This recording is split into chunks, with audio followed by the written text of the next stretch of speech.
Welcome back to Return My Capital. The big news, I'm sure you caught it, maybe you didn't, but is Warren Buffett is stepping down by the end of the year as CEO of Berkshire Hathaway, the legendary investor and CEO of Berkshire Hathaway.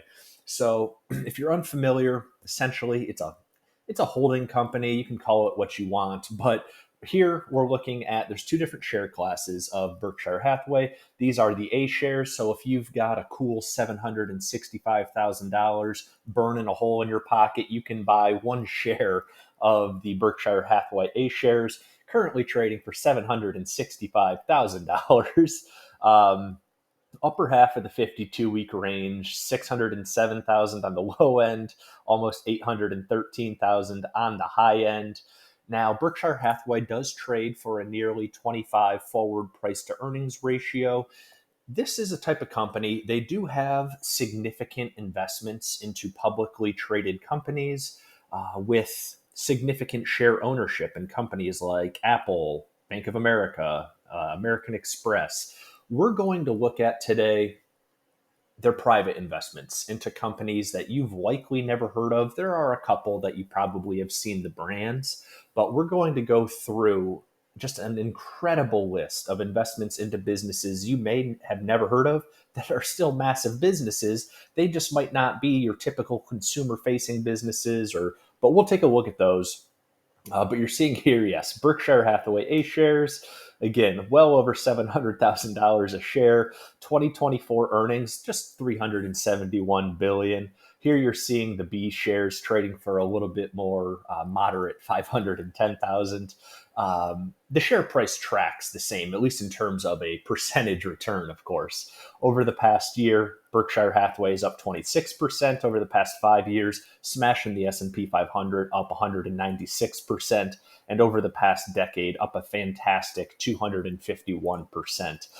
Just real quick to switch back to Berkshire Hathaway A shares, if you kick back to 1995 here, shares were trading for 22,950 or 22,300.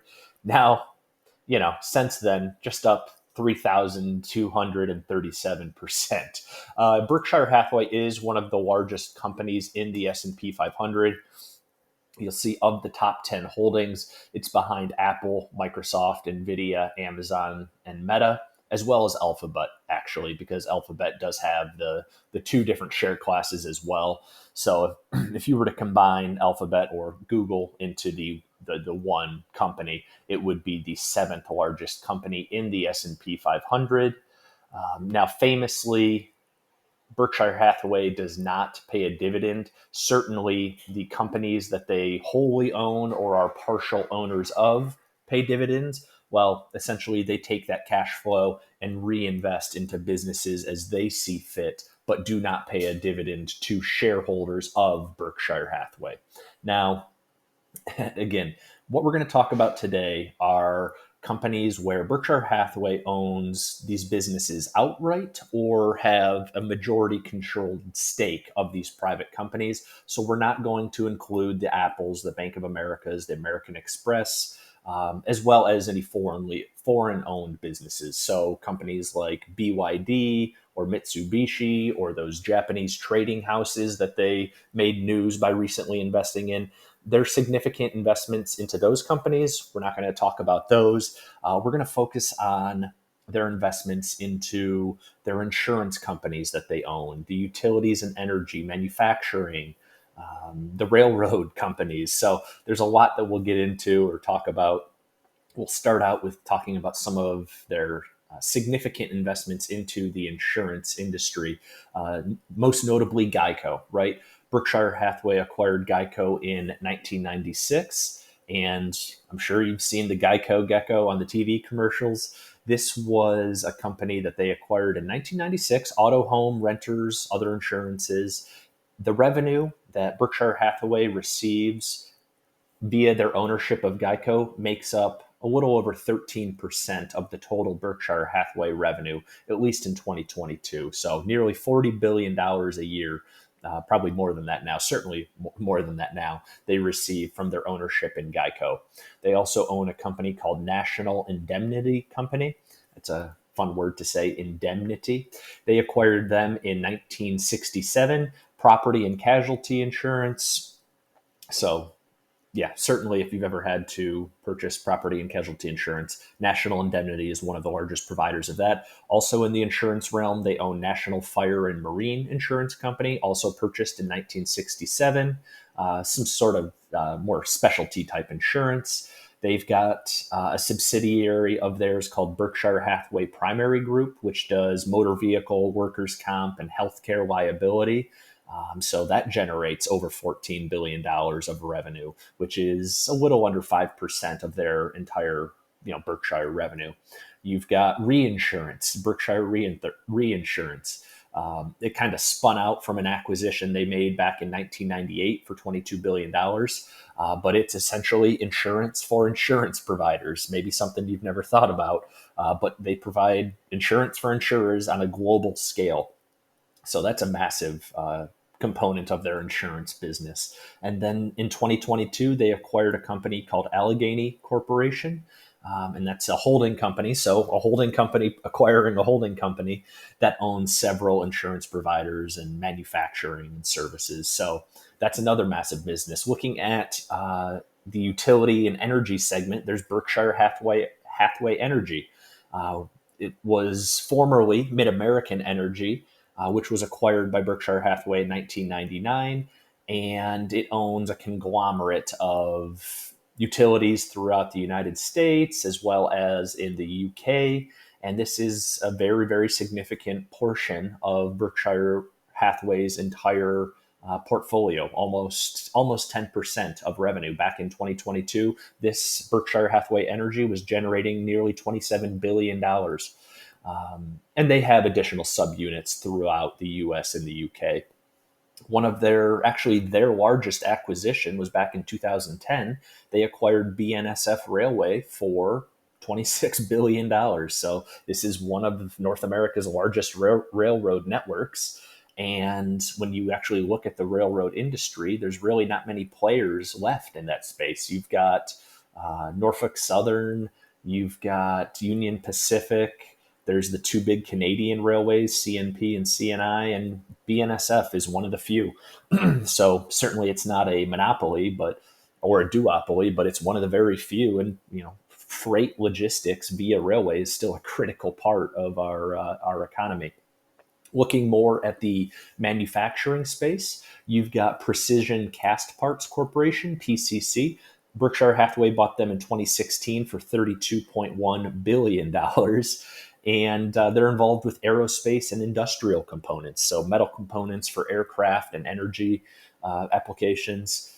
And that company alone was producing $9.5 billion in, let's say, last year. There's a company called Lubrizol Corporation, bought them in 2011, specialty chemicals for engine oils and polymers. You've got Marmon Holdings, bought them in 2008. They've got, again, another holding company, and they own 100 plus manufacturing and service businesses for rail and food services, retail. You've got IMC International Metalworking Companies, acquired in 2006, and their focus is on metal cutting tools. So precision tools for metal cutting and industrial applications. You've got TTI, bought in 2007, electronic components. It's actually the largest distributor of passive and electromechanical components. They bought Fruit of the Loom in 2002. Fruit of the Loom has brands like Spalding and Russell Athletic. So certainly I would say those are declining or far declined brands, but they own Fruit of the Loom. They own Benjamin Moore Company. It's a massive paints and coatings company. They acquired them in 2000. So if you've purchased a home or you've repainted rooms, certainly one of the large paint companies you'll see at Home Depot and Lowe's is Benjamin Moore. They bought Duracell in 2016. It's kind of interesting. I actually didn't know that Duracell was formerly owned by Procter and Gamble. But yeah, Berkshire Hathaway owns Duracell. They bought a company called Forest River in 2005 that is huge in the RV, recreational vehicle space. So trailers, RVs, buses. Bought a company in 2001 called John's Manville, which apparently they're big in building materials like insulation and roofing, so a big supplier for construction products. They bought MyTech Industries in 2001, another construction products company. Also in 2001, then they were busy early in the 2000s. They bought a company called Shaw Industries. It's the world's largest carpet manufacturer. It's just over and over again these types of companies that they've acquired over the 60 years that Warren Buffett's been at the helm are just critical businesses that you just don't think about. But yeah, Shaw Industries, the world's largest carpet manufacturer, and they're also involved in tiles. Clayton Homes, they bought them in 2003, and they're involved with manufactured housing and financing for those. Acme Brick Company, also acquired in 2000, brick and masonry products. So there you go, another building materials company. In 2002, they acquired CTB International, and they're involved with agriculture equipment. So grain processing equipment and products for poultry and hogs. Larson Jewel, bought in 2001. Apparently, they do custom picture framing for art and decor. They bought Richline Group in 2007, which is a jewelry manufacturer, so higher end jewelry, both on the production and distribution of that. A company called Star Furniture, bought in 1997, which is a big furniture retailer down in primarily Texas. Bought a massive company called McLean Company in 2003, which is huge in the supply chain and logistics vertical. Over 80 distribution centers. I mean, huge. They actually are a huge company. Famously, they own Dairy Queen. They bought them in 1997 for $585 million. Over 6,000 locations. Orange Julius, and apparently there's caramel corn stores as well. I've never seen one. Let me know if you have. NetJets, which they bought in 1998 for $725 million, which is it enables people to buy fractional ownership into a private jet. So essentially, if you and 10 of your friends all wanted to go in on a private jet together, then a company like NetJet will essentially operate and maintain the fleet of private jets that people have fractional ownership in. In 1997, they bought Flight Safety International, which is the largest provider of pilot training and flight simulators. Nebraska Furniture Mart, bought in 1983, a big furniture and home goods retailer in the heart of the country: Nebraska, Texas, Kansas, Iowa. They bought Pampered Chef in 2002, which is big in kitchenware and cookware it's a direct sales model for kitchen products. Also famously, Warren Buffett, I think, has talked about it on every one of their investor presentations. They bought See's Candy in 1972, real big chocolate and candy, a confectionery producer, especially out on the West Coast. If you've ever had their stuff, it is actually really delicious. They bought Business Wire, which is a big publication for corporate press releases and whatnot. They bought them in 2006. They bought Oriental Trading Company in 2012, which, if you've ever gotten one of those catalogs, those magazines of just all the random stuff in those for decorations and toys, arts and crafts, apparently Berkshire Hathaway owns them as well. They bought something called Court Business Services, which is a furniture rental business for homes and offices. Jordan's Furniture, for whatever reason, they love furniture. They bought Jordan's Furniture in 1999, which has a lot of stores in New England, I guess. Another furniture retailer is R.C. Wiley Home Furnishings, bought in 1995. Hellsberg Diamonds, a big jewelry operator. Lots of stores, actually. Bought them in 1995. Ben Bridge Jeweler, another jeweler, obviously, primarily out west, bought in 2000. Another jeweler, Scott Fetzer Company, bought in 1986, manufacturing and marketing.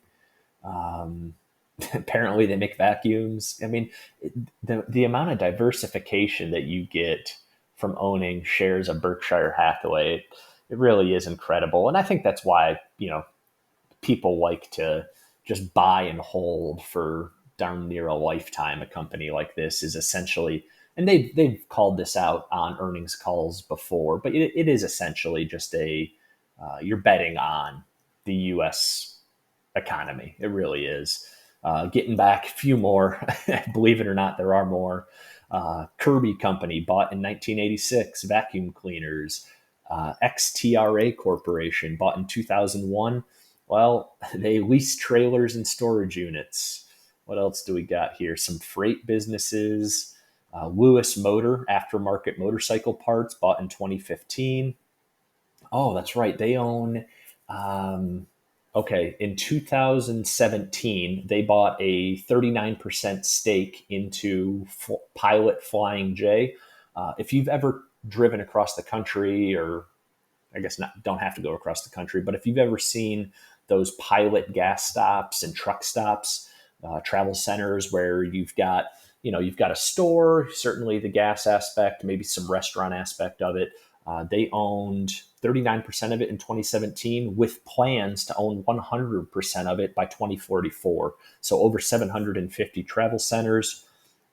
They've got media groups, footwear companies. They've got plenty of footwear companies. Brooks Sports, Justin Brands, H Brown Shoe Company, more farming and framing products, home manufacturers. It's just incredible. More insurance providers. Boot Barn, they own a significant partial stake of Boot Barn. More shoe companies. I mean, just unbelievable. In total, Berkshire wholly owns or controls 73 companies. At least that's the amount I have. It could be more now, but pretty unbelievable. We already called out the 2024 revenue of Berkshire Hathaway. All these combined to produce just under 400 billion in annual revenue. And this is just their private holdings, right? I mean, the diversification and ownership of these businesses is incredible. It's not even accounting for their well publicized public ownership. I think they had 5 or 7% ownership of Apple. That's just the largest company in the world. American Express, Bank of America, in addition to plenty of others. And sort of the interesting thing